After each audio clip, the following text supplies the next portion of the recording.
दोस्तों, आपने देखा होगा कि पिछले कुछ दिनों से देश भर में अचानक आई लव मोहम्मद पोस्टर का विवाद खड़ा हो गया है। कानपुर से लेकर काशीपुर तक जगह जगह प्रदर्शन, पथराव और एफआईआर दर्ज हो रहे हैं। लेकिन बड़ा सवाल ये है कि क्या ये सब कुछ बस एक पोस्टर की वजह से हो गया?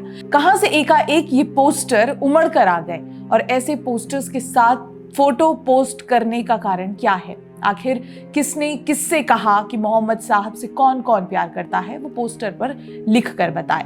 अब इस बात की तो कोई सनद नहीं मिली, पर हमें लगता है कि इसके पीछे एक बड़ी साजिश छिपी है। साजिश ये कि एक कानून के खिलाफ लोगों को सड़कों पर लाया जाए। दरअसल 19 सितंबर को मोदी सरकार ने इमिग्रेशन एंड फॉरेनर्स एक्ट 2025 को कैबिनेट में मंजूरी दी। ये सिर्फ एक बिल नहीं है, बल्कि भारत को अवैध घुसपैठ से बचाने का सबसे बड़ा हथियार है।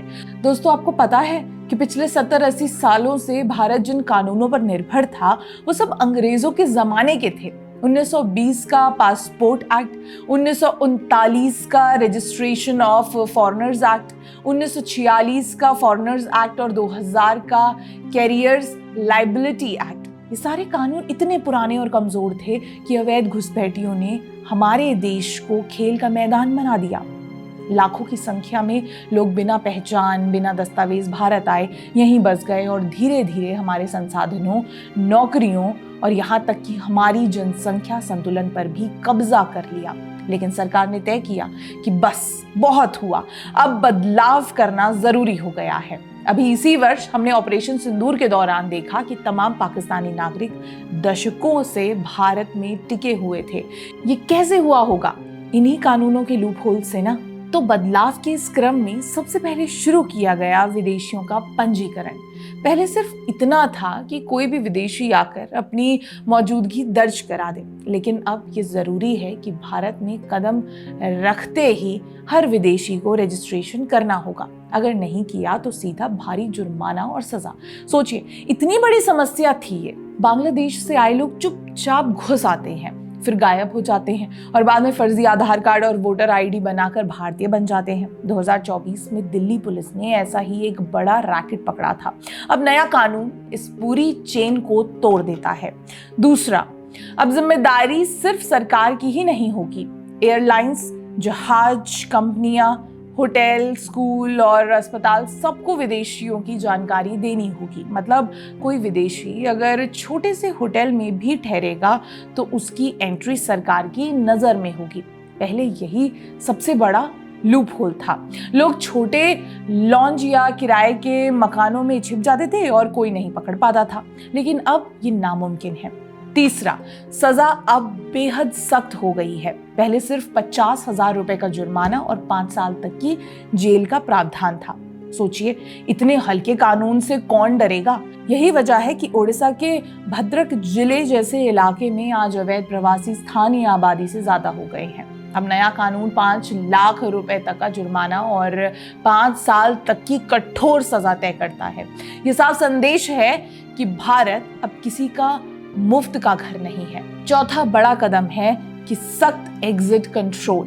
पहले क्या होता था? आतंकी वारदात करो और आसानी से देश से भाग जाओ, कोई रोक टोक नहीं। मणिपुर की हिंसा को लेकर खुद कांग्रेस सांसद डॉक्टर अगोमचा बिमोल अकोइजम ने संसद में माना कि म्यांमार से आए घुसपैठियों की वजह से हालात बिगड़े। अब नया कानून कहता है कि भारत से बाहर निकलने के लिए भी सख्त क्लियरेंस लेना होगा, यानी अपराध करके कोई आराम से भाग नहीं पाएगा। पांचवा, अब बनेगा एक सेंट्रल ब्यूरो ऑफ इमिग्रेशन। पहले क्या था? अलग अलग विभाग काम कर रहे थे, तालमेल नहीं था, फाइलें घूमती रहती थी और तब तक अवैध प्रवासी गायब हो जाते थे। नया सिस्टम सबको एक जगह लाएगा। हर विदेशी की जानकारी सीधे कंट्रोल रूम में जाएगी और तुरंत कार्रवाई होगी। छठा और शायद सबसे दमदार कदम है पुलिस को मिली ताकत। अब हेड कांस्टेबल से ऊपर का हर पुलिसकर्मी बिना वारंट के गिरफ्तारी कर सकता है। पहले पुलिस के पास अधिकार तो थे, लेकिन प्रक्रिया इतनी ढीली थी कि घुसपैठिए भाग जाते थे। अब ये साफ संदेश है कि कानून तोड़ोगे तो तुरंत जेल जाओगे। अब दोस्तों, सवाल है कि इतनी सख्ती की जरूरत क्यों? इसका सीधा जवाब है कि अवैध घुसपैठ अब सिर्फ एक चिंता नहीं रह गई, बल्कि देश की सुरक्षा को सीधे प्रभावित कर रही है। पहले भी अपने कई वीडियोस में हम इस समस्या का जिक्र कर चुके हैं। 4096 किलोमीटर लंबा भारत बांग्लादेश बॉर्डर है। इसमें से 870 से ज्यादा किलोमीटर अब भी बिना बाढ़ के हैं। नदियां, जंगल और राजनीति ने इसे कमजोर बना रखा है और इसी से लाखों लोग चुपचाप भारत में घुस चुके हैं। आप पश्चिमी उत्तर प्रदेश का हाल देख लीजिए। 1951 से 1971 के बीच जिस मुस्लिम आबादी के बढ़ने की दर सिर्फ 1.2% थी, वही 1971 के बाद से अब तक ये सीधे 9% से ज्यादा बढ़ चुकी है, यानी विस्फोटक बदलाव। असम के राज्यपाल रहे लेफ्टिनेंट जनरल S.K. सिन्हा ने अपनी रिपोर्ट में साफ कहा था कि अगर ये घुसपैठ नहीं रुकी तो असमिया लोग अपने ही राज्य में अल्पसंख्यक बन जाएंगे। और यही हाल त्रिपुरा और पश्चिम बंगाल में हो चुके हैं।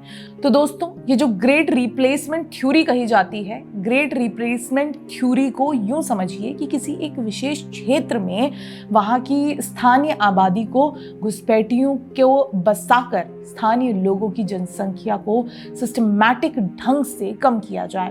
तो ये थ्योरी अब सिर्फ किताबों की बात नहीं है, ये भारत की सच्चाई है। हमारे ही देश में हमारे लोग अल्पसंख्यक बनने की कगार पर हैं। संसाधनों पर बोझ बढ़ रहा है और अपराध नेटवर्क्स मजबूत हो रहा है। अब ऐसे में एक तरफ मोदी सरकार ने ऐसा ऐतिहासिक कदम उठाया है जो भारत को अवैध घुसपैठ, जनसंख्या असंतुलन और आतंकी नेटवर्क के बचाने वाला है, लेकिन ठीक वही दूसरी तरफ इस कानून के खिलाफ सड़कों पर माहौल बनाने के लिए भीड़ को पोस्टरों के साथ उतारा जा रहा है। इसलिए भविष्य में आप ऐसे प्रदर्शन या रैली अपने आसपास देखें तो समझ जाइए कि इसके पीछे का असली कारण क्या है।